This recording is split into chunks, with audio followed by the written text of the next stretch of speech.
Hello everyone, and welcome to episode 27 of Trapped in My Mind. I am your host Seth, and today with me I have the pleasure of speaking to a longtime listener, McKenna. Hi. You were saying before you came on here that it's like, when you hear your voice, it's like you're almost listening to the podcast, but you're on it now. Yeah, it's weird, because then I'm going to go back and listen to it and be freaked out. Yeah, I mean... I might not even listen to it, really. I've actually had some guests say that they don't listen to theirs back because they're like... It's weird to hear your voice, and I mean, it is weird to hear your voice. It's still weird for me to hear my voice. Yeah, I hate my voice, and the fact that I have to listen to it right now even, is awful, but... Well, I mean, you could take the headphones off, you just wouldn't know how you sound. No. But with that, do you mind scooting just a little bit closer? Is this better? Oh, wow. It's like ASMR. Perfect. Yeah, well, that's because I have these set up really terribly, because I'm not very handy. So, It's going to probably keep swinging. I plan to get that fixed somehow. Yeah, this podcast sucks. I'm leaving. She said it, and honestly, I agree. So what an intro. It might help if we scoot further. I don't know what you want to do. And then here we go. Perfect. Okay. Guys, bear with us. We're on the struggle bus. We're adapting. We're doing our best. With that, we don't have to talk about the first story that we had when we come in here, but moral of that story was you're graduated. Right? Yeah. With the master's. Bachelor's. Bachelor's? I'm going to master's. Okay, that's what it is. Grad school. And what was your, well, for one, congratulations. Thank you. For two, what was your degree in? Bachelor's in social work with a concentration in mental health. Okay. So what made you want to get that or pursue that as a career / education? So initially, it was not my intention at all. I was going to school to be a nurse, and that shit's hard. So I switched my major to social work, and at 18, I started working in psych. Started off working on the psych ward, the adult psych ward, and then from there, I started doing shock therapy. I started working in psych emergency. So between the three of those, it just really, the brain is just so interesting. Yeah, it definitely is. I'm sure you know way more than I do. But so let me just back up real quick. You were saying that you were going for nursing, and then what? Did you have like a internship or something in a psych unit, and then you kind of started reaching out into social work, or was that after you already started going to social work? No, so I worked at U of M at 18. I got a job right as I turned 18, because you can't be working in a hospital until you're 18. I started doing patient attending, which is like a glorified babysitter, really. Okay. So I would sit in any unit in the hospital that needed a person to sit there with them, and that happened to be also the psych ward. So people who are delusional, not redirectable, at risk of harming themselves or others, I would be there to kind of keep an eye on them. And so that's kind of how I got initiated into psych. And at first I was still doing nursing. So I was like, well, if I do become a nurse, I'll be a psych nurse. But then I couldn't pass, my GPA wasn't good. I couldn't pass the entrance exams. So shout out to all the people who could, because that shit's hard. And so I knew I wanted to stay in the helping profession and work with psych patients. So I just went to social work. Okay, I like that. Yeah, I've seen, I have several friends and my girlfriend's in nursing, and it's what do you, the shit that they have to just remember is insane to me. But I think social work, and specifically, I mean, you're working with people that have brain, I don't want to say issues, but abnormalities or imbalances? Yeah, imbalances.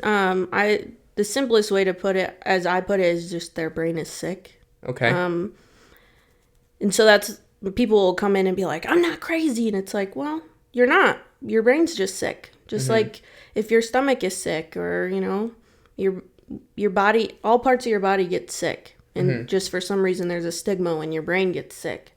And then you're automatically just crazy or psycho. Yeah, and that's the thing with the psych ward or psych units. I mean, I've heard several different things. There's the old time psych wards where they lock you up in the basement and they beat the shit, not beat you, but, abuse you, right? Yeah. And then there's kind of my understanding of the modern day psych ward where it's, there's nothing in your room because you could harm yourself. It's just, they just feed you pills. And that's more so what I see from movies. So I don't know how accurate that is. Yeah. And then from what I hear from people who have told me, like Carla has come on, Yeah. or my friend Anthony, whose episode hasn't aired yet, but by the time everyone's hearing this, it will have. He was saying, just their experience. It sounds like there's a whole bunch of different things. So, are you on the psych unit now? The psych floor, or were you? So I was on there 2 different roles. I was a patient attendant, which is like glorified babysitter, and then I was a psychiatric care worker. So you do the checks on patients. Just basically you just supervise them, make sure there's no contraband, no, try to make sure that interactions are positive and light. Patients aren't, arguing with each other or fighting or. So are all, and this could be a very dumb question, not all of the patients there are suicidal or like want to harm themselves or others? Mm-mm. So they could be experiencing psychosis. Which is what? I'm not sure what that is. Psychosis is, it's very hard to explain. It's where it really, I don't know the definition offhand, but like something has caused their brain to like act, I don't want to say irrationally, but like they don't remember what they're doing and they're doing things that are psychotic. So like taking off their clothes and running around naked or screaming at the top of their lungs for no reason, or kind of like delusional, like delusional, like out of their mind basically, like just doing things that are completely irrational, like that don't make sense. And so it could eventually turn into something that's violent. Yeah, but for sure. It just there's no rhythm or rhyme to it. It's just random shit. Yeah, so like if something triggers them, so like for example, this might help you clarify more. So I had a patient who came in and her boyfriend recently committed suicide, and she had no idea that he was struggling, and from what I remember, she didn't have like too many like underlying mental health issues. She didn't? No. Okay. So usually when people do go through psychosis, they have an underlying mental health condition. And it doesn't have to be, schizophrenia. Like it can just be, it can be anything. So she ended up, because it like affected her so like badly, it was such a terrible situation, she ended up becoming psychotic, and she thought she was pregnant with Elsa, and like just like the Disney Elsa. Mm-hmm. So like trauma can really just do a number on the brain, like quickly then. Very quickly. Jeez. And it can be anything. It can be, people who have been abused and they experience something similar, or they see something that's triggering or reminds them of that. And would that, to your knowledge, like somebody in her case, like it wasn't linked back to like someone in her family lineage had issues with their brains or had some type of,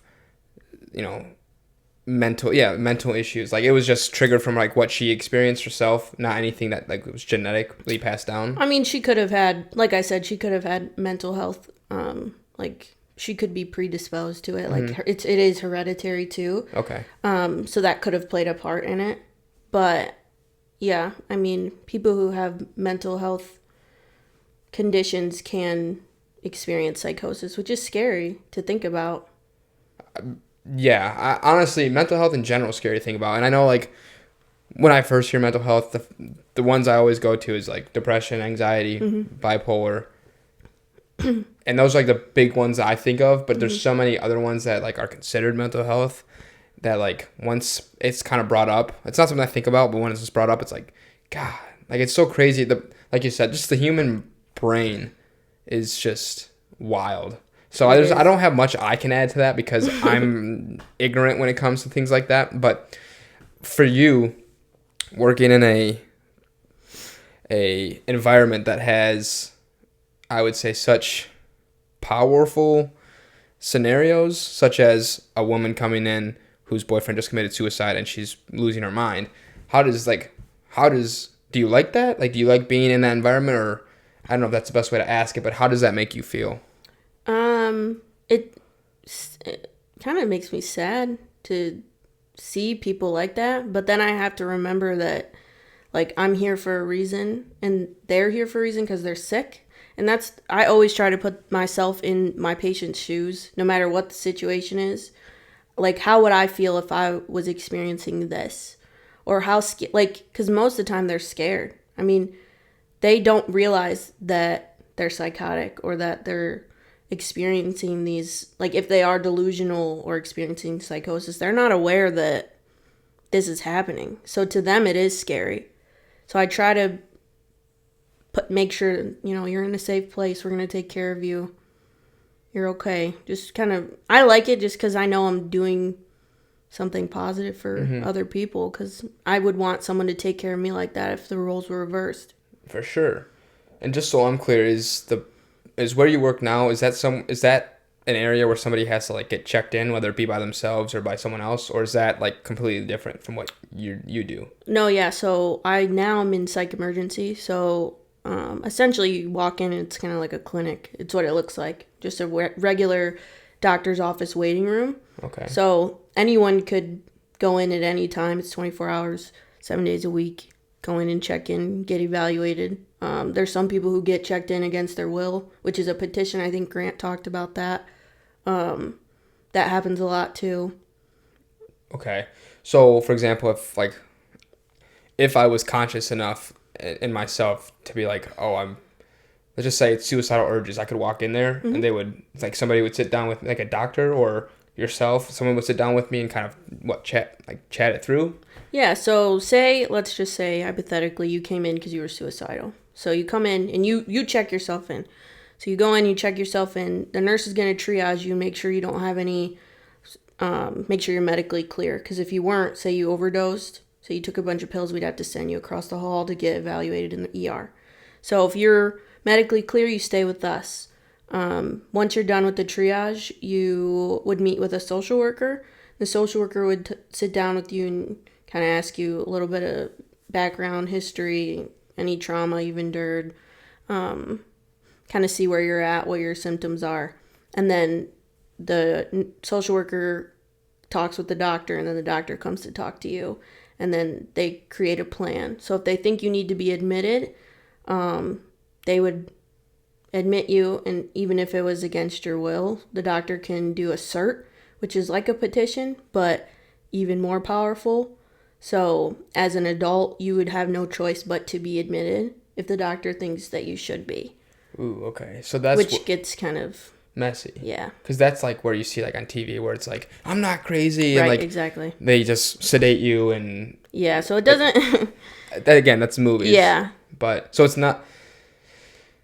I guess, I don't even know where to begin because, again, I'm very naive to this, but I'm using movies as my reference because that's... And it's sad because that's what we have to go off of is the movies. So that's why people are petrified when they go to psych units because you're just... injected with these thoughts that aren't true, I would imagine. So, for example, like in the movies or TV shows, it seems like the nurses/doctors in those care units never give a shit about the patient.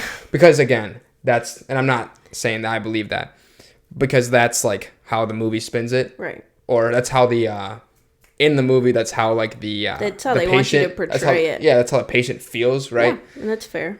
So, I don't even know how to ask like a question. So, like, you don't observe that in real life. Like, do you have...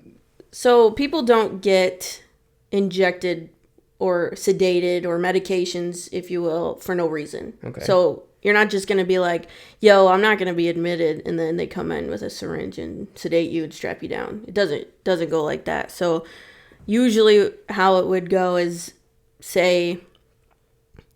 You have to put harm to yourself or others in order to get medication. And you're always offered medication first. So they'd be like, Seth, I can see you're pretty agitated right now. I know you're upset. Can we give you some medication to calm down? Because you're not really thinking rationally. You're not safe.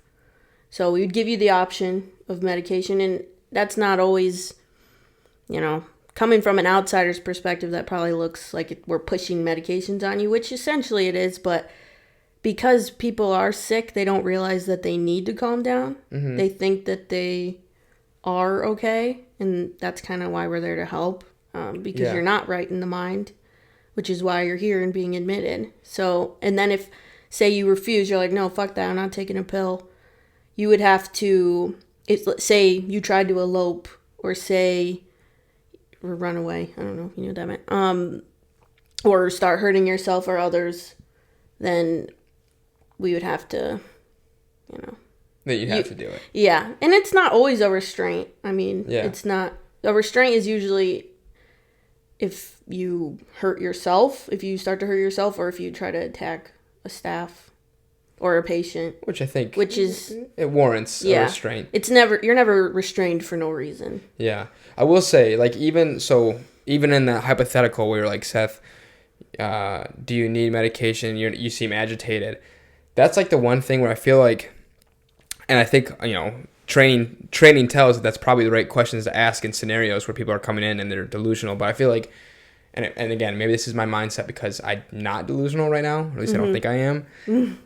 Like, I feel like if someone was asking me those questions, it's like, now I think I am delusional, even if I'm not. Like, even like when you were saying to me, like you seem agitated, even though I know that was like just a scenario, I'm just like, am I? Like, I feel like it's like, okay, here, I'll try to make sense because my brain thinks way faster than I can like actually spit it out.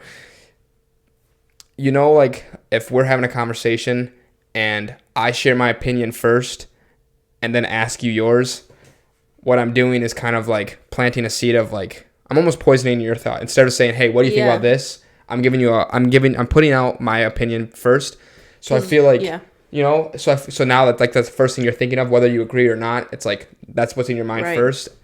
So in the same way, I feel like that question of like, you seem agitated, or do you want medication? It's almost like, well, shit, am I agitated? Do I want medication? And I'm not saying it's wrong. So I hope it's not like coming off as offensive. But well, usually people will just say no. Yeah. Yeah, usually people are not. They get like defensive? Yeah. Okay. It's usually not. And then the whole point of it is you want people to calm down. Yeah. So if they are able to calm down by themselves, that's what we want. I mean, we don't want to feed you medication. Oh.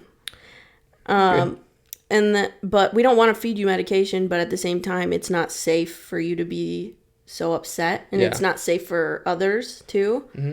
So there's steps you take in order to make sure that everyone stays safe. That's fair.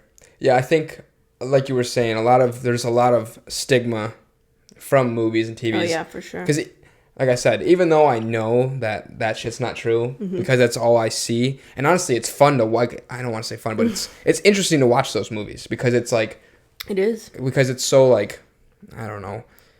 When you see somebody who's going through so much shit, it's almost like grab the popcorn, like, which sounds fucked up to say, but I know in my mind, like in my heart, I don't think that psych people are bad people because they do just want to help, but it's like always spun that way in the movies. So like, and you said you have to deal with that. Like, there's a lot of patients that come here into the place where you work and kind of have that preconceived idea already. Yeah, for sure. And I'm just speaking for my facility. Sure. I don't know what happens at other facilities. So, I mean, there are facilities that are known for not being so great, which is unfortunate, which is why there aren't as many hospitals, because there are people who treat patients poorly and do things they're not supposed to. There was a child who got killed last summer, I believe, at a residential facility. He was restrained the wrong way and ended up dying. So jeez. There are places that aren't doing what they're supposed to be doing. Yeah, but which could be even more unsafe if people like, so if I'm so scared of going in the psych ward, but I need it, right, and I stay at home, right? I mean, yeah, that's a tough issue because how do you clear up that misconception? Yeah, so usually what I try to do, because patients will figure out where they're going. So say I'm like, oh, Seth, you're gonna go to Stonecrest, and you look up the Google reviews, and you're like, fuck that, I ain't going to Stonecrest. I read all the reviews. I try to remind people that people don't typically write good reviews. True. If I buy a couch and it has a giant tear in it, I'm going to write a review and say this is the worst fucking couch I ever had. But you could buy the couch and it'll be your favorite couch. Mm-hmm. I know that those aren't comparable, but the point is everyone has a different perception on how things go and how they like it. Everyone's different. So I always try to tell people to be open-minded and that things, you won't get better if you don't want to get better. And that's true in anywhere you go, anything you do. You're not going to force someone to get better if they don't want to get better. So I tell them to try to really soak up what they're trying to teach you and what they're trying to help you. They're not trying to hurt you. So I try to send them out with an open mind. Yeah, you can lead a horse to water, but you can't make him drink. Exactly. That's an analogy that I think is through and through. But, man, what were you just saying? Before, there it is. I lost it. The review thing. I would agree. I think even though those two scenarios are different, they're definitely comparable because, like you said, I could have like the best meal of my life, and more often than not, I'm not gonna like go on the page's like website and make a review unless they like beg me to do it. Yeah, like, unless you're getting like a coupon or something. Yeah, like unless they incentivize me doing it, I'm not gonna do it. As where if they jip me on my meal or like I pay an outrageous price and it's shitty, I'm gonna be like, yo, fuck that place, never go back, because we expect things to go right. We don't expect things to go wrong. So when they do go wrong, we want to make a stink about it. Right. Which is weird. This is gonna sound really bad, but you also have to remember who is writing the review. So, is this a patient who's experiencing psychosis that's writing a review about a mental health institution? Can we take their...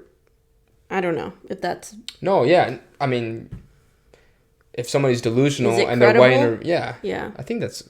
I don't think that's a hot take. That sounds kind of fucked up, but you have to remember the source.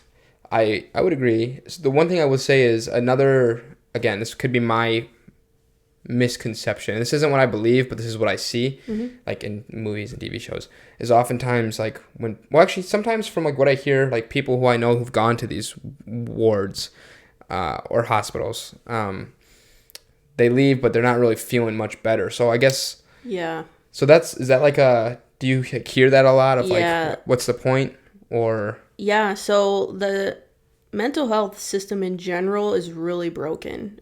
We don't have enough beds in the state in general to like keep people. We have people who wait days, if not weeks, to get a bed. And we're just a waiting area. I mean, there's no beds you sleep in. You just sit in the chairs for days waiting for a bed.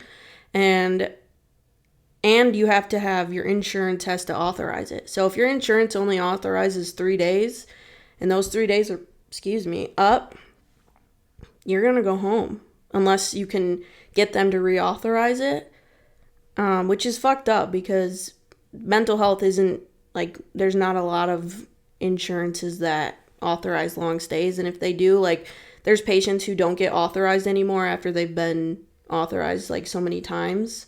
So if you had, like, 2 trips, you're probably screwed.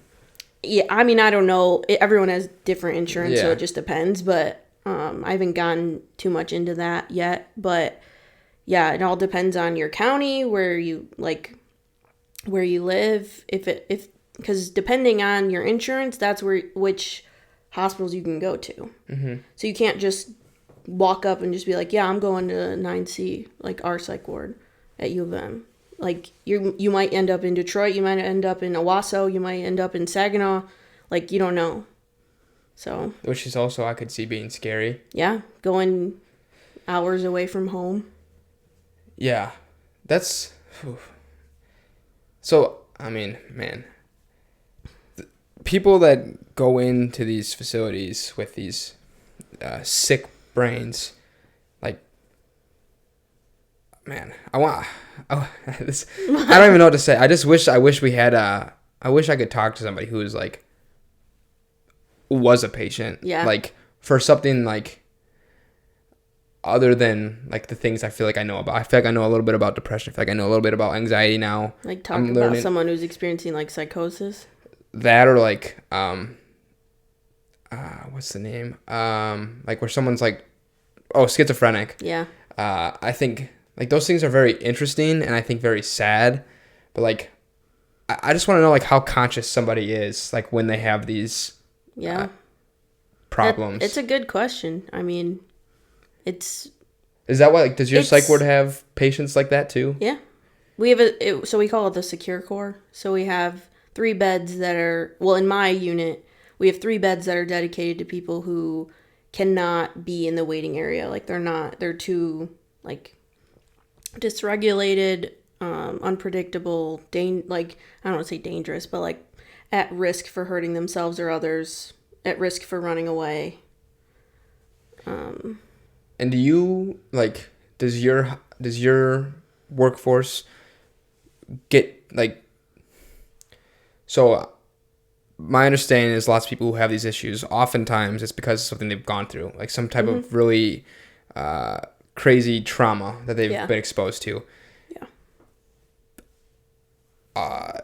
Is there a way for you guys to find that out? If like, I mean, obviously people tell you like their history and their breaking up or like their upbringing, then maybe you can kind of learn from that. But like for the people who come in there that don't think there's anything wrong with them, how do you find out? Like, is there like, I guess there's maybe medical records that can maybe kind of talk to it, but Yeah, so usually what we'll do is, you mean like if people are delusional or just in general? Like, just in general, like how does, and I don't know if you know or not, because I don't know who you work with or what you do specifically, but how do you know like what somebody's gone through and how it might relate to where they're at now? Like, do you find this, like, does your hospital find that out? Yeah, so the social workers would find that out. So we would look in your chart and see if you had an emergency contact and see, usually what they'll ask you is like, is it okay if we contact so-and-so? Because you can't just contact whoever, even if it is their emergency contact, because psych patients have more rights than a regular patient just because it is so, like, it's so personal, like having a mental health crisis. So what they'll do is they'll ask, hey, Seth, like, do we have permission to call your parents or whoever's on your like, do we have permission to get collateral from someone? So they'll do that. And if you say no and there's nothing in your chart, then we just have to try to get it out of you. Like, have you talk about it. And if you don't, the doctor will see if enough information is worth admitting you or not, or sending you home. Yeah, because like if somebody comes in there that's like just completely out of their mind, you ask them that question, they don't even know how to answer. Right, exactly. They're just kind of like at the grace of the doctor. Yeah, in that case, if someone came in so like unorganized, it would obviously be apparent that they needed to be admitted. Yeah. Jeez. Or like, man, I am like losing my thoughts today. What we were just saying, when somebody comes in, it's these ones that always like really get me is like when somebody comes in and they have, I don't know, schizophrenia or paranoia or something like that, and like it's because they don't have any family, like their parents died or their kids died, like their family died, they don't have anybody, and like they're not conscious enough to speak for themselves or represent themselves, like do they just get lost in the system? That's like my thought is like, what happens to those people? Because again, all I know is movies, and it's never a good thing in the movies, and I don't know. I just don't know like what happens to those people, and it's kind of scary. So usually every county or like city has a like community mental health organization. So you'll get, it's kind of like having your own social worker outside of being in the hospital. So what they would do is set you up with a community mental health like worker, and they would check on you, get calls, you would go to the office and have appointments, make sure your medications, basically like having a social worker or a therapist that on your case, like having a case manager almost to follow you and make sure that you're safe and everything is going okay. And so hopefully that person cares about you, which you would hope that they would. Yeah. Right? Well, it's their job. I mean, they have to like call. So say I was your case manager and I called you and you didn't answer, we would have to send out like a wellness check to make sure you're okay. To see, and then if you weren't okay, you would get brought in. Yeah, and that's another thing too. Kind of different from that, but just kind of came to my mind when you were speaking. Again, I have never like gone to counseling or like, I also don't know that I have any mental issues. I've battled I don't really like to say depression, but a little bit of that. Mm-hmm. And one thing like my brother said, and I think this would be true for me too, is like if I'm speaking to somebody, I don't want them to listen because it's their job, you know? Yeah. I want them like to care. So it's like, and that might be just something that like the healthcare and the mental health like organization as a whole or system needs. Like, I know it's not perfect, Mm-hmm. but like, I don't know what question I'm asking. I'm doing terrible today. You're okay. So to segue from that, why did you want to go into mental health, like, or nursing first? Like either way, you said you wanted to give care for others, you want to provide for others and help them. Why was that so important to you?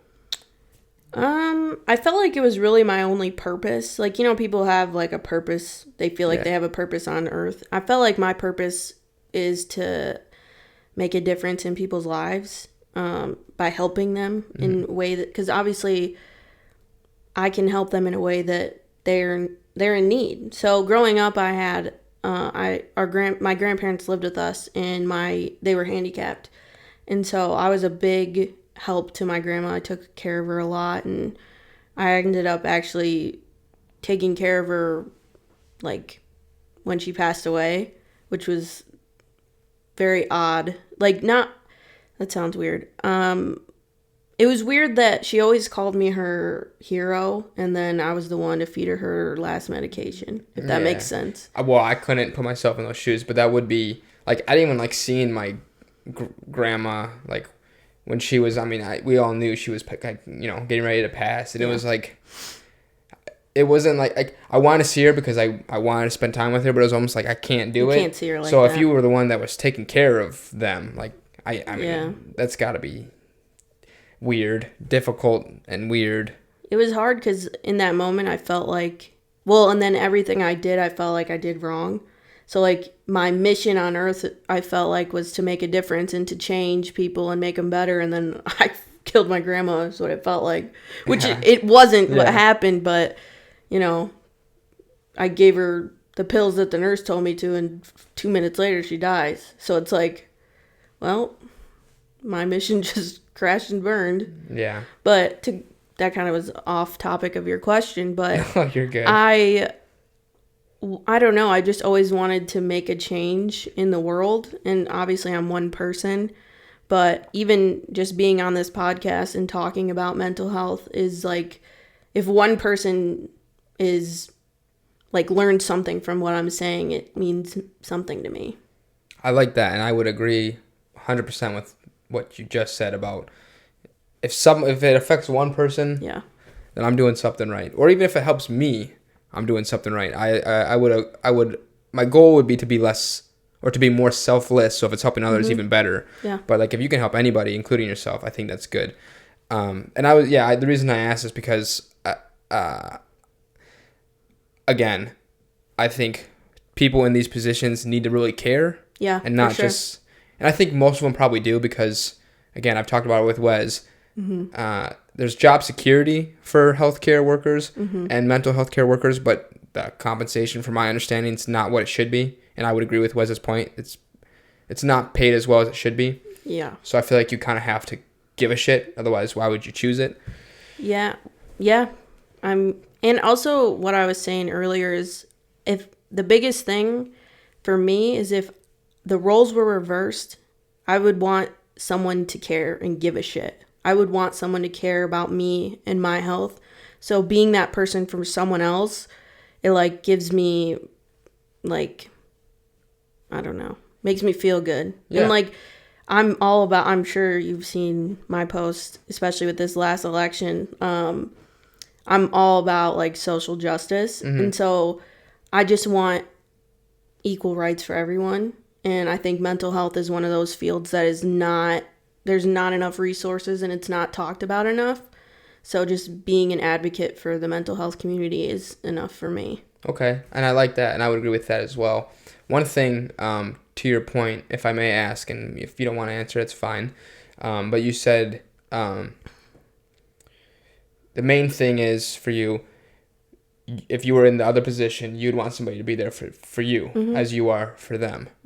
have you ever been in the other position where you needed somebody to kind of lean on, whether it be if you were struggling mentally or anything? Is that why it's so important, or is it just always like you seek or you feel fulfillment when you help others? So I think it's a little bit of both. I do. I love helping people. I love like gift giving. Like even like I just like the idea of people being happy. Okay. Like even if I get nothing out of it, like it's not. Well, I'm not getting nothing out of it because it makes me happy. So helping people makes me happy. Gift giving makes me happy. And I have been on the opposite end. I mean, I've never checked into psych emergency, but I mean, even today I was at the doctor's office and I asked them to or they suggested I up my medication just because of my like mood imbalance. Like I just haven't been feeling as good as I should.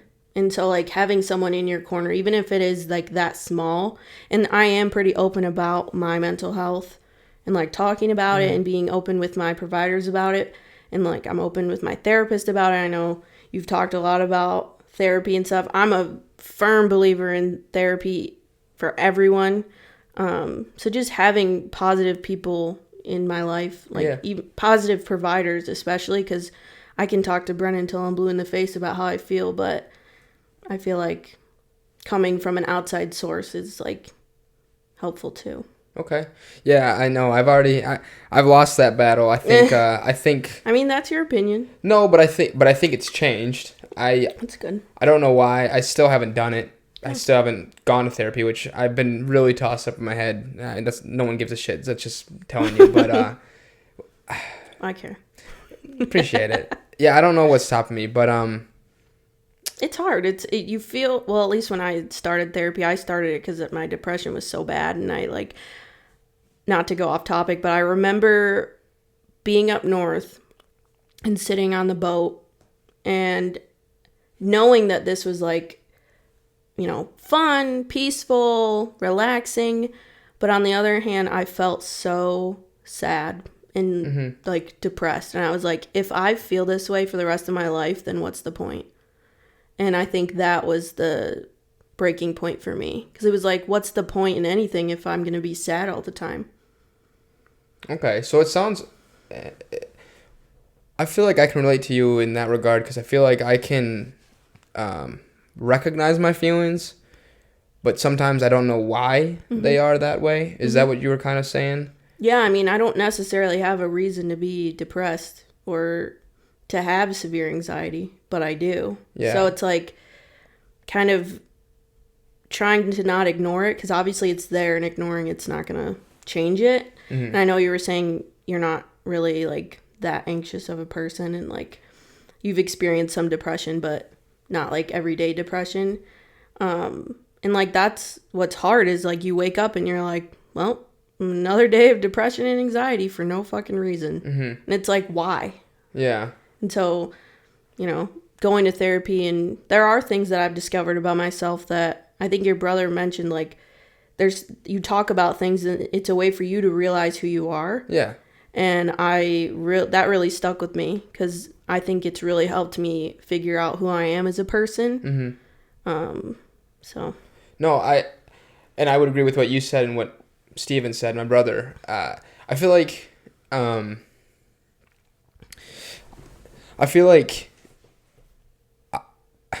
I'm trying to say here. I feel like I never really needed therapy because I was like, I would talk to like my brother or my friends, and through talking, I would get what I think I would get from therapy, and like I'd come to these conclusions about myself. And so like now where I'm at, it's like I can look at the things I do and know that they're not like some things like I don't like. I think they should be changed, and I just cannot figure out why I do those things or why I have like certain thoughts. And it's like, all right, if I can't figure that out, I think this is now my tipping point where I'm like, all right, someone needs to tell me why. Yeah. Because I that's the thing. I feel like lots of times if you can't figure something out, it's because you won't like face it. Yeah. And I don't have anything to face. Like I feel like I know exactly what the issue is. But someone tell me why. But someone tell me why. Like I never I never grew up with like bullshit like circumstances. Yeah. Like I had great parents, great family. Like So it's like those things are so weird because, and maybe I'm not going to counseling because I'm scared of the answer. I don't know what it is because there's nothing I like. I can't think of anything that would scare me, but it's like the unknown. Am I maybe making sense right now? Yeah, no, because for I'm sure. like I'm just going on a ramble. No, I mean, so my therapist, I was notorious for canceling on days where I felt good. On days where you felt, oh, okay. So, which in the summer was more often because it's summer. Yeah. But she would always remind me that those are the days when you are feeling good that you might break through and talk about something else that you didn't know was bothering you. So it's a lot of subconscious things. Like you could be talking about something and then all of a sudden your therapist realizes, okay, this might be, you're reacting to this for a certain reason. Let's see why. And you might not know why, and you can like figure that out through like asking questions. And like, even if you don't think you have anything wrong. No, I'm not saying you have anything wrong with you, but like we all do. There's always something to get out of it. It's a safe place. It's a good place to vent. It's a good place to just talk about, relationships, friendships, family. It's an outsider's perspective. And I do think, like what Grant was saying, I really liked that he said that he goes to therapy not only for himself, but for his job. Mm-hmm. Like that was really cool to hear. So I don't know if that makes sense. No, it does. So would you say you do something similar, not just for yourself, but because it helps you and your understanding, so that way you can better perform at your job? Yeah, and I feel like especially, so when I did start getting on medication and going to therapy, I felt like a hypocrite. Because I was like, how am I going to work with patients who are feeling the exact same way as I do and tell them it gets better? It's not always like this when I feel like it doesn't get better. Mm-hmm. Or I feel like I'm in the same position as them. So, which I know I wasn't a hypocrite. And I know I saw this thing and it was like therapists need therapists. And I really I don't know why that was so eye-opening because it's so simple. But like everybody needs someone to talk to. Mm-hmm. And your people who you're comfortable with, they might not always have the answers, but someone who's professionally trained might.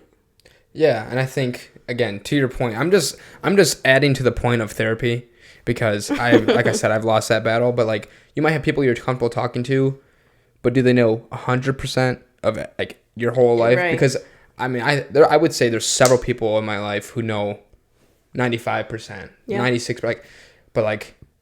Does anybody, and then this is just for me personally, I would be asking this, I'm posing this as a question for everybody to ask themselves. Is there anybody in your life that knows everything about you?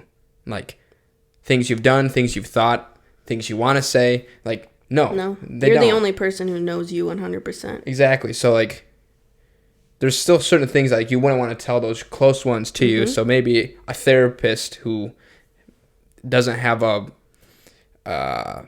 side to choose, an unbiased opinion.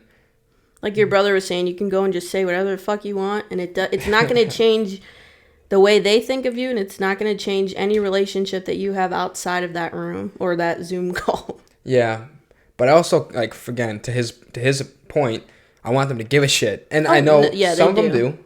I think most They should. They should. If they're going to have that job, they should. I know. I think, and again, this might be my own pride, which is a shitty thing, but I feel like if I went in there and, like, I would feel like it's almost, like, patronizing me, like, how do you feel? Why do you feel? Like, I'd just be like, I just need the answers, man. Like, which, again, maybe that's me being impatient, because I am impatient, but it's like, if I came in here and I told you, here's what I do that I don't like, tell me why. Mm-hmm. Well, there's a lot of, so I can tell you my therapist doesn't, how do you feel about that? It's not like don't be gingerly with me. Jamie Lee Curtis and Freaky Friday. It's not like that. It's more like, and there's therapists that do different things. I actually worked at the same internship as Matt Freed did for his social work. And they do like, the girl I trained, Gabby, she'll do like HIIT workouts with her clients, or she'll do yoga, like whatever they want to do, she'll do, obviously like appropriately. Within reason. Yeah. If they want to paint their nails, like whatever makes them comfortable, because you want your client to be comfortable. So you're going to figure out what way works best for them. Okay. So it's not that every therapist you're gonna go in and sit down and say, how do you feel today? Yeah, and again, this shouldn't be an issue to me because again, if that's how it works and like it's scientifically proven to be effective, I should just be okay with that. But like, I don't know.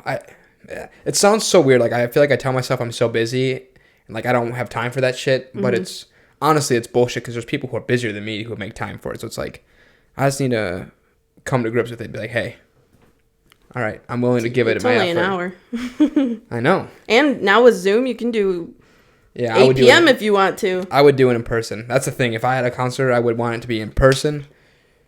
I'm an in-person type of guy. Like I do not like virtual shit. And honestly, I feel bad. So I've had people ask me if they can come on here virtually, which I understand because some people just for one either don't live here or for two are very uncomfortable with going on in person now because of COVID, which understandable. And could I make it work? Probably. I'm sure I could figure it out, but I just don't like. You don't want to. I don't like doing virtual shit. I really do not. And it's unfortunate because I think work's going to be virtual from now on. I think when I go back to school, a lot of it's going to be virtual. And that's just my little tangent. Yeah. But let me check one thing real quick because I realize I am terrible. Okay. If you want, because you said you were a advocate for like equality and whatnot, which is good. I would say I agree.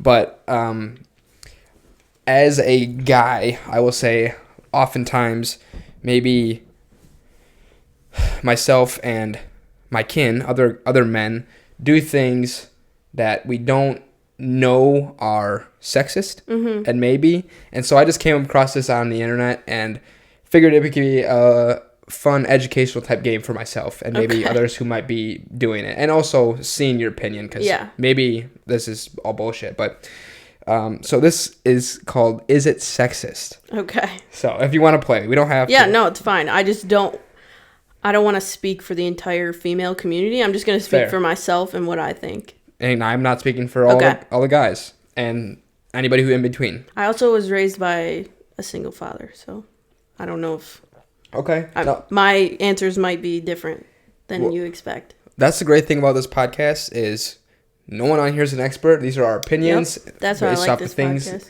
I appreciate it. And that honestly, people like you are the reason I do this podcast because I enjoy hearing the feedback and I'm glad you enjoy it as well. So first one, and I will say right off the bat, I am guilty of this because I was taught that this is polite, and now society has me thinking this isn't. Is it sexist to say, like, if let's say we're in a group setting and we're asked to share a story, I go ladies first? No, I don't think if someone says ladies first, I mean, I don't think, I wouldn't be offended if you went first, and I wouldn't be offended if you said ladies first. Okay. See, that's the thing, because I see, like, I was always raised ladies first, just because it's polite to give, like, them the first chance to speak. But now society makes me see, like, it's like, well, why do you feel the need that you have to give them something? If they're equal to you, they can just take the first talk, you know? Right. So it's like, what am I supposed to do here? Yeah, I personally don't take offense to it. Okay. All right. Well, but again, I'm not the... Yeah. Spokesperson for all women. So. Yeah, I got you. So if anyone's hearing this and it is offensive, please tell me why. Because I am curious. I don't want to offend anybody. I don't understand how it's offensive. I mean, I guess I could see it, but... Yeah, I can see why it would be offensive to me. It just doesn't offend me. Okay. And also, I'm not ever really in... I feel like that doesn't happen very often where they're like, ladies first. Oh, see, I feel like I'm always saying that. Like, always. Because I'm always in group settings. It's like... people need to share ideas or whatever, like, and I know the people, like, I know the women in the group. It's like, oh, go ahead, ladies first, like, almost like a nice joke, like, I don't know, maybe I'm a dick. I think you're just being polite because you're doing what you think is best. Would it be offensive or sexist if, like, every time you try to talk, a guy speaks over you? Yeah. Okay. That would be super annoying. Okay. I don't think I do that. I might, but I don't think I do. So you've actually been doing it the entire time. I'm just kidding. Cancel me. Okay. So I think we're in agreement on that one. Here's another one, and I really don't understand this. Is it sexist to open a door for a woman? No. No. I think it's polite. I think it's polite for anyone to open a door for anyone. That's my point. But it is nice when your significant other opens the door for you. But I also will open the door for him. Yeah. Like, it's not some... Yeah, I mean, I think it can go both ways. Okay. But I do think it's polite. Okay, I would agree. So these might not be very controversial between you and I then, because so far we're 2 for 2 on the same page. This article must have been very the other side. But with that being said, again, yeah, if you find any of these offensive or sexist, please tell me, because I need to understand. And I'm not. I know how I'm speaking may sound condescending, but I swear it's not. No, yeah. So okay, next one. Oh, okay. So let me actually go to this website and elaborate on it. Basically, this one says backing off when she's taken. And so what that means, according to this, is we all know what they say about persistence and success. This might be true for things like learning a new song, blah, blah, blah. But when it comes to dating, continuing to trying to attract a woman's attention after she's indicated she's not interested can be downright sexist. That's what this article says. So basically, like, if let's say I think somebody's playing hard to get and I'm like being persistent, is that sexist? I think if they say no, then you need to just take it as no. But if they're also like, that's hard. I don't know if I can speak on that because I've been with the same person for 7 years. Shout out Brian. I know it's Brennan, but oh yeah, I forgot you called him Brian. I think if she is outright like I'm not interested and you keep doing it, then it's like almost weird at that point. Like not giving any signs of flirtation. Yeah, no. Yeah. But like obviously if she's like feeding into it, then yeah, she might be playing hard to get. Okay, yeah, I would agree. I would say sexist is the wrong word. I just say creepy. Like, yeah. Like if you're being persistent and she's like, yo, dude, no. Sorry, bro, you're being creepy. Yeah. But so here's one, because I am curious about this, because I mean, anyone who knows me, I made a song called Friend Zone, so... Yeah, is it sexist? I don't like that song, and honestly, the reason I haven't removed that song is because Jesse Brody told me he liked it, so it's still up there. I like all the other ones. I do not like that one, but because I'm not friend zone, I got a girlfriend now. Yeah. What was I gonna say? Oh, so is it sexist to declare like you're in the friend zone? Because really, it's when a girl doesn't like you sexually, she's just your friend. Is it sexist to then spin it and have like this negative connotation on the girl, like, oh, she put me in the friend zone, poor me, type thing? Like making it a thing, like, oh, well, she friend zoned me. Yeah, so this article says, type the words friend zone into Google Images and you'll be met with meme after meme describing men's horror after being friend zoned. That is when a woman indicates she's not interested in a man sexually. What makes this term sexist is the way in which many men use it. Yeah, so I think obviously if like someone's being very clear that they don't want to be in a romantic relationship with you and they just want to be your friend and you continue to be like, well, she friend zoned me, like we can't date, or she doesn't like me, like I wouldn't say sexist, I would go back to creepy. Mm-hmm. Like you're being a creep. Yeah. Like it makes me not even want to be your friend. I would agree. So, and again, I know I'm guilty of saying I've used friend zone. I'm not going to back up. I've definitely fucking used it. I will say when I've used it personally, mm-hmm. It's not because like I'm getting full hard signals of no, because I can take a hit. If it's no's a no, yeah, I'm peacing out. It's more like when somebody's like you're not sure if you're being friend zoned or not. Yeah, like you're stringing me along, you're hanging all the time, you're being very flirtatious, but then every time I try to like, I don't want to say make a move, but like either make a move or like suggest a date, like a proper date, it's like a no. So it's like, well then what is this? It's like the commercial with the guy with the dollar on the fishing line. Gotta be quicker than that. Exactly. So that is where I would say friend zone. But yeah, again, if you just pursue somebody who straight up says, yo, I'm not interested, creepy. I'll tell you something that is sexist. And I hope the guy that does this hears this. I'm sure he won't. There's a man at Speedway who works there. I won't say which one. But he calls me honey every time he sees me. And he's like my age. Mm-hmm. Like, go fuck yourself with your honey and your ma'am. Yeah. Like, I'm not your honey. like, it's not appropriate for you to be calling me honey. I don't know in what world that would be okay. Yeah. No, so I've heard that a lot recently. Like, a lot. Like, honey, sweetheart, doll, baby. Like, baby is not really often used unless it's with a significant other.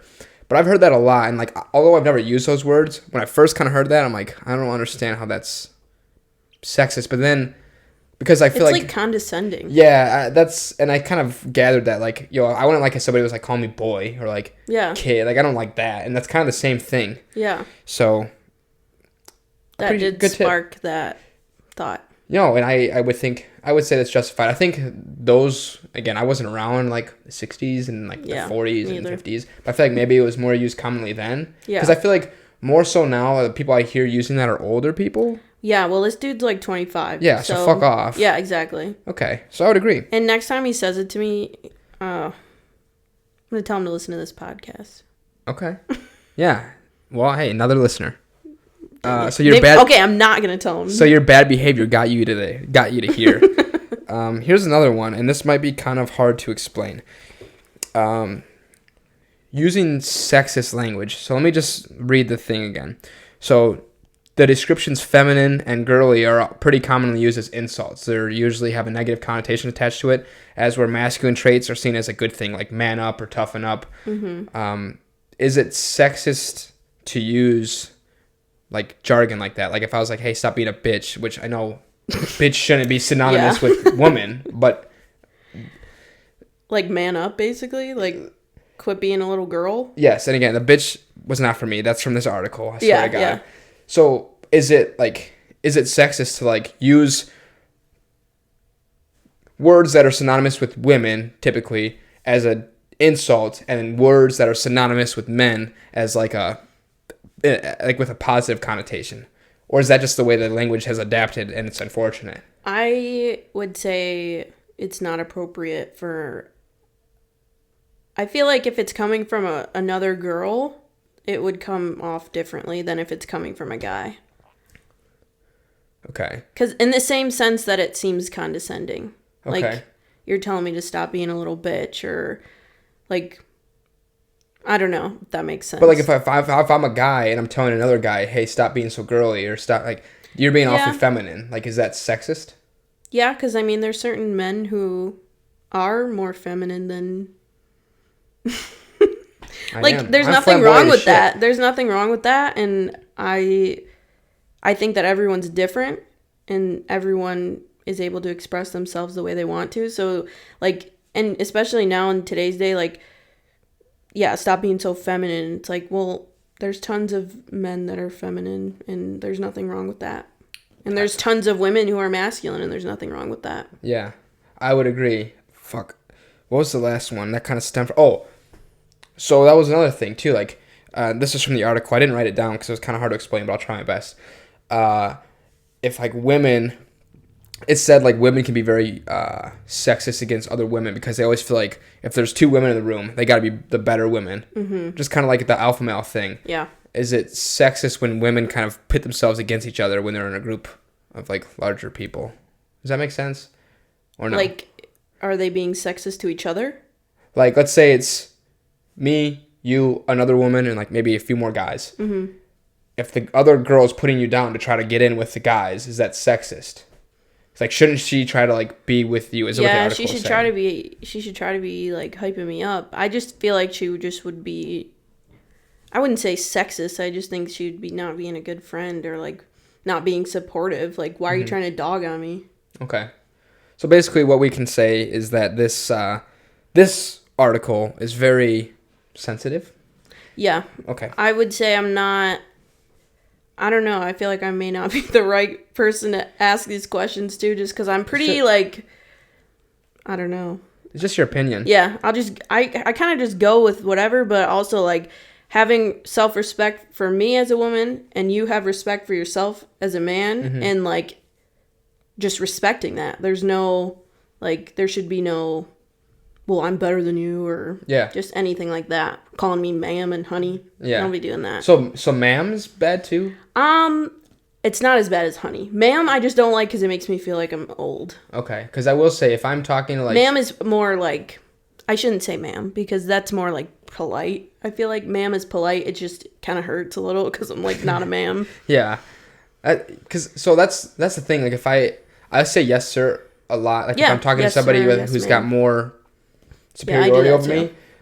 But I feel like when I say sir, lots of guys don't feel like they feel old. Right. When I say ma'am, I feel like women do feel like I'm making them feel old. So it's like I will say it because I don't want to not call them a professional name and call a guy a professional name. Yeah, I feel that. Even though I feel like they don't like being called ma'am. So it's like I'll say it once and usually they'll say, don't call me ma'am. And so I'm like, okay. What do I call you? Yeah, usually it's just their name. Nowadays, it's just people's name, which is fine. Yeah, I think I do that. I do that a lot at work, actually, when nurses, like, ask me a question, I'll be like, yes, ma'am. But they're also, like, as old as my parents, if not older. So yeah, I feel like I'm just being polite. But, again, that's just me. If I'm being, like, rude as hell, let me know. I won't call you ma'am anymore. Okay. So I think we're in agreement for most of these ones. So if you heard this and you're not in agreement and you think these things are sexist or offensive, let us know. But I mean, we're already past time, so I might as well. You ready for the real hard-hitting questions? Mm-hmm. So these are... I'm ready to get deep. This is going to be a quick segment, hopefully, but it's going to divide us. Okay. I literally Googled topics or questions that divide people. Oh, and no. Here they are. So, peanut butter or jelly? Peanut butter for sure. All right, well, we're in agreement there, so we can just skip to the next one. You can eat a spoonful of peanut butter. I feel like eating a spoonful of jelly is just weird. Weird, but like... No, you need to check yourself into your hospital if you just eat a spoonful of jelly. Okay, so when you have a button-up shirt, do you button it from the top down or from the bottom up? Top down. Oh, here's some controversy. I do bottom up. I feel like that's probably the best way. See, I disagree. I think the top up is the best way because, I mean, I've done it where I button from the bottom and I get to the top and it's misaligned. I'm like, fuck. Yeah, but you can also do that from the top. But how often am I wearing a button down? Like maybe it's more so for the gentleman on. But if I have worn a button down, I've done it from the top. Okay, see, I feel like but if you have a zipper, it's from the bottom. So right. shouldn't you always just be doing the same action? Yeah. Yeah, you should, but... Food for thought. The brain just doesn't work that way for me, I guess. Okay. All right, well. We're 1 for 2 divided. On these one. We're 1 for 2. Yeah, we're divided on that one. 3 more. Sunrise or sunset? Sunset. I'm not waking up at fucking 5 a.m. to watch the sunrise. I don't give a shit. Okay, well... I don't know why I put this one on here because, to be honest, I took it from a list. It wasn't my thoughts. But I really don't have an opinion. I like them both. I think they look pretty much the same. Yeah, I mean, I'm not really one to go to either. I remember camping, and my parents set an alarm for 5 a.m. to watch the sunrise, and I wanted to die. Oh, okay. Well. Like, I did not enjoy it at all. So I think maybe I just have, like, a really negative view on the sunrise. So sunset. Yeah. I would say if I had to pick, I'd probably be in the same boat. I'm usually up for sunrises or pretty shortly after, so I think subjectively they look the same, but I feel like I'm usually in a better mood around sunset. Yeah, you got a few drinks in you. If you got a few drinks in you, maybe it's like cute pick. I feel like maybe it's like a more flirtatious vibe. Like no one's like having a nice date at a sunrise. Yeah, but it's more so like you got your morning breath with your coffee and your hair looks wicked as hell. Yeah, so sunset, it's just a better vibe. Yeah. For sure, I agree. So so we're 2 for 3. We're only partially divided. Okay. We got 2 more, and I feel like we're gonna be disagreeing on this one. Oh no. Is it pronounced GIF or GIF? GIF. I thought we were gonna be divided on that one because everyone tells me it's GIF. No wait. It's GIF. GIF is peanut butter. Wait. GIF? No, I'm GIF. I'm GIF. Well, take your hit. Because everyone says GIF. Yeah. No, it's GIF. GIF is peanut butter. No, but the guy who made the word actually said it was pronounced GIF with a J. Well, then he should have spelled it with a J. I'm a GIF. I need to just cut that part. You just want it? No. No, I wasn't just trying to be controversial. I swear to God, I am a GIF because I remember I've been what's it called? Gaslighted, dude. Everyone I tell me, they're like, at my last job, they all told me it was GIF, and I'm like, no. So you're one of those people that you're like, I'm gonna show you, I'm gonna look it up. Well, no, I just was always with GIF, but like now, like, the reason I said GIF initially is because I've been just gaslighted to believe that it's GIF, but it's GIF, and I'm sticking with it. So we're 2 for 2. We're 2 for 4. Oh, no. So the last one. This survives a lot of people, and I don't get it. Pineapple on pizza, yes or no? Oh, of course. Okay. So we're more alike than we are I dissimilar. love Hawaiian pizza. I had it actually for lunch today. I'm jealous. I'm a big pizza guy, and I didn't have it today. So, all right. Well, if anyone disagrees with our opinions on those, fight us. But I like that we are more similar than we are dissimilar. Anyway, you know how I like to end these. I like to ask my guests for a mental health tip, aka TIMMBIT. That's a hashtag. So if you have a mental health tip, anything that you do to make you feel good, to achieve good mental health, or to stop you from feeling bad, I would love to hear it. Yeah. So every time I listen to your podcast, I always think, what would I say? Oh, okay. And it's always the same few things that come to my head. So I've always been a night shower person. Like, I don't shower in the morning. And, like, my night showers are, like, it's, like, 7 or 8 p.m. It's not, like, 11. But 2 like, a.m. she showers. Yeah. It's, like, a way for me to, like, decompress. If it's been a rough day, you know, I might have a shower seltzer. I have a little thing where I put my phone up, might watch a show. Okay. It's just really for me to, like, decompress. And growing up, like, my shower, I used to take, like, 45-minute showers just to, like, it was, like, my safe haven almost. Like, I was able to calm. I could cry if I wanted to. It was, like, a safe place. So I really enjoy having, like, a safe, I guess, place to, I don't know, not safe place to shower, but, like, I really look forward to showering, I guess.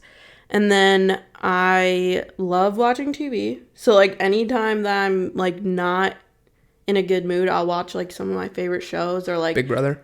Yes. Oh my God, I forgot you watched that. Yeah, Big Brother. I've watched One Tree Hill 5 times. Never seen it. It's 9 seasons. You should watch it. Half-hour episodes. Oh no. Oh, all right. Yeah. It's really good. Okay. Well, it better be if you watch it 3 times. And then I love music. I remember Brennan asked me, like, if you could survive without music, could you? And I said no. Just because, like, I'm always listening to music. Always. And better come prepared for this song of the week, then. Oh. Well, on that. You don't tell me. Secondly, I usually listen to music that, like, I'm not big into listening to new music. Okay. So I've been listening, well, this would contradict myself, but I've been listening to the new Justin Bieber album every day since it came out. It's good. So, I listen to, like, 2000s R&B, like, nonstop. Okay. Well, I mean, both are really good. Yeah. All of his albums are great, but his last one was really good. And then 2000s, like, R&B or, like, hip-hop, like, the 2000, like, bops, dude. Mm-hmm. I have a whole playlist of that, so I feel like I have an idea of what your song might be, but we'll see. Uh-oh. Okay. We'll see, but don't share it now, because it's a mystery. But no, I like that tip, and I know a certain somebody who listens to this podcast who would agree with taking long showers. I don't know if theirs was for good mental health or if they just got trapped in the shower, but I will say long showers, like, I used to be a night shower, and then, like, my jobs kind of forced me to shower in the morning because I go to the gym in the morning, so if I didn't shower, I'd be a little bit dirty and gross and smelly all day. But it sucks because, like, now my morning shower is, like, rushed. It's like 5 to 10 minutes. Yeah, it's not very relaxing. As like a night shower, bro. I mean, I never watched TV shows in there, so kudos to you because that's awesome. But I would take, like, 20, 25 minutes, just steam everything out, just feel great. Exfoliate. It's just a great, like, off button to your day. Yeah. So I like that tip. Thanks. So, McKenna, thank you for coming on. Yeah, thanks for having me. I appreciate it. I've been waiting for you to come on because you were one of the first people to express interest in coming on and also sharing your thoughts and your feedback. I love hearing that you listen. Every week. I love that. I actually used it as a internship hours because it's categorized as a self-help podcast. Yep. So, thanks. Well, thank you. I love the listenership. And actually, it's funny, when you distribute a podcast, it asks you, I think at least for Apple Podcasts, it asks you what type of podcast is this? And I'm like, oh, I don't know what to call this. And, like, I just kept going through all the categories. I'm like, well, what am I trying to do? Self-improvement. So that's what I named it. So I don't know if it's self-improvement for other people, but I will say, I'd say so. it helps me because in a way, for me, it's kind of like therapy. And also, I like hearing, for one, I like catching up with people or even meeting people and then just diving right into conversations that usually you probably wouldn't have with these people. So yeah, for sure. I'm glad that it counts as some hours for you. Yeah. But yeah, thank you again. If you are hearing this and you're a fan like McKenna is, or if you're not a fan and somehow you're hearing this by chance and you want to come on the podcast as a guest, I would love to have you. Old, young, anywhere in between. Doesn't matter to me. Heck, if I know you or don't, I just want to talk to you. So let me know. Hit me up at the Instagram, TIMM Podcast, which is also the Facebook, or just find a way to get a hold of me. Not email. Not email. See, that's how you know she's a listener. She knows what I say. What is the email? timmpod@gmail.com. Dude, I need to like get like a reward that I give to like. I email him every day. I've never got her email. I've never got his. You want to know something sad? I've gotten one email. It was from Gmail saying that your account's been activated. Wow. So that's kind of sad. It is sad. So honestly, somebody just wants to send me a hey, hello, how's it going? It's timmpod@gmail.com. I check it every week, and it's the saddest thing because I check it knowing that there's nothing there. No new emails. Well, hold on. Gonna stop that. This is what happens when you have an old computer. And it's still recording, and my computer basically just told us it's taking a shit. So this is a good time to end it. So until next week, guys, thank you.